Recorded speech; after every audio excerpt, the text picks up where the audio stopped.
Guys, demolish yung bahay ko. Ayan o, demolish. Ginigiba na. Ginigiba.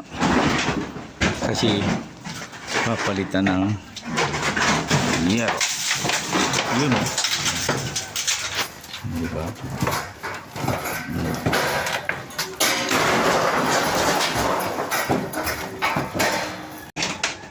Wala na. Bulok na pala yung mga yero. Hindi na pwede talaga. Ngayong araw eh.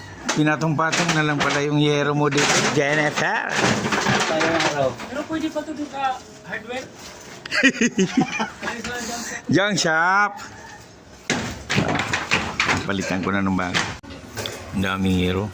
Pero bulok. Hindi pwede. Kaya pala hindi siya tumatagas. Ano? Patong-patong pala yung yero. Tsaka hindi nakapako. Nakapatong lang. Delikado yung kung daanan ka na ipo-ipo. Ubus yung ano mo. Atip.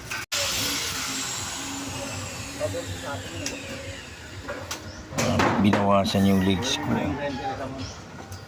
Asan? Yun o. Grinder?